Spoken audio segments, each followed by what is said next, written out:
3 तरीके से मक्के की हम सॉफ्ट सॉफ्ट रोटी बनाएँगे, जो आपकी हर एक रोटी फूलेगी भी, सॉफ्ट भी बनेगी और बनाते वक़्त ना ही कोई झंझट होगा और आप बहुत ही आसानी से सारी तरह से मक्के की रोटी बना सकते हैं।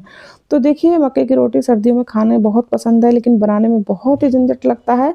तो आज आप बिना किसी परेशानी के मक्का की रोटी बनाना सीख जाएँगे। तो सबसे पहले हमने यहाँ पर मक्का का आटा लिया है। मक्के को आटे को सबसे पहले मैंने यहाँ पर छान लिया था और छानने के बाद अब हम यहाँ पर थोड़ा-थोड़ा करके गुनगुना पानी डालेंगे। पानी को हमने हल्का गरम कर लिया है और थोड़ा-थोड़ा पानी डालते हुए हम आटे को गूँथ लेंगे।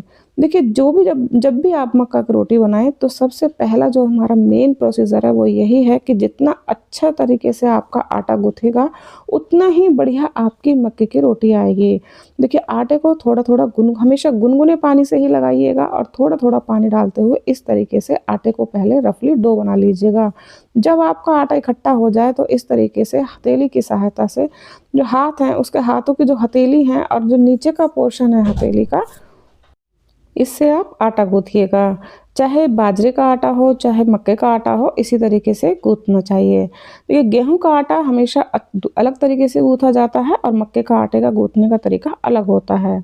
लेकिन आप जब भी कोई भी रोटी बनाते हैं, तो अगर आप आटे को अच्छी तरह से गूँथ लेते हैं, तो आपकी जो रोटी है एकदम सॉफ्ट और बढ़िया आएगी। तो सबसे मेन जो काम है हमारा, जो हमारी रोटी जिससे सॉफ्ट और बढ़िया बनती है, वो यही है कि हमारे आटा अच्छे तरीके से लगना चाहिए। अब आटे को रेस्ट पर रख दिया है। 10 मिनट रेस्ट करने के बाद हमने आटे को दोबारा से अच्छे से गूँथ लिया है। देखिए, जब हमारा आटा अच्छे से गूँथ जाए, आटे के अंदर बिल्कुल भी स्क्रैचेस नहीं आने चाहिए। देखिए, बिल्कुल इस तरीके से सॉफ्ट आटा गूँथना चाहिए। जब आटा हमारा सॉफ्ट गूँथ जाए तो उसके बाद अब हम थोड़ी-सी लोई लेंगे। देखिए, मक्के के आटे को थोड़ा-सा ज़्यादा बड़ी लोई लेनी है, क्योंकि मक्के का आटा हल्का सा मोटी-सी रोटी बनती है। तो इस तरीके से अब हम इसको सॉफ्ट-सॉफ्ट हाथों से बड़े आराम-आराम से, बड़े धीरे-धीरे से सॉफ्ट हाथों से हम इसकी लोई बनाएँगे ताकि टूटे ना। और अब हम लेंगे यहाँ पर सूखा मक्के का आटा। अगर आप मक्के की रोटी बना रहे हैं तो सूखा मक्के का आटा ही लीजिएगा और अगर आप बाजरे की रोटी बना रहे हैं तो बाजरे का सूखा आटा लीजिएगा। तो हमें यहाँ पर सूखा आटा भी लगा लिया है और इस तरीके से बेलन की सहायता से धीरे-धीरे करके आपको रोटी को बेलना है। हमेशा सॉफ्ट हाथों से ही रोटी को बेलिएगा, वरना आपकी रोटी या तो चिपक जाएगी चकले के ऊपर या फिर जो है खराब हो जाएगी। देखिए, इस तरीके से अब हमें पतले किनारे वाला एक बर्तन लेना है और आप चाहे कटोरी ले लीजिएगा, चाहे जो बर्तन थोड़ा-सा बड़ा हो। इस तरीके से अब हम इसको आराम से हाथों से हटा लेंगे। देखिए, कितनी बढ़िया रोटी बनी है। इस तरीके से हमें रोटी बनानी है और तवा हमें गरम रखना है। अगर आप नॉन स्टिक पे बना रहे हैं तो आपको यहाँ पर कुछ भी लगाने की ज़रूरत नहीं है, आपकी रोटी आसानी से पक जाएगी।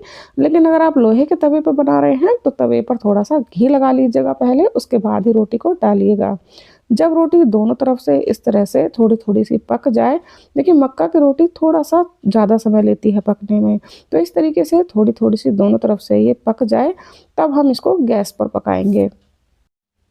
रोटी को मीडियम गैस पर ही पकाएँगे और आप देख रहे हैं कि रोटी कितनी आसानी से हमारी फूल चुकी है।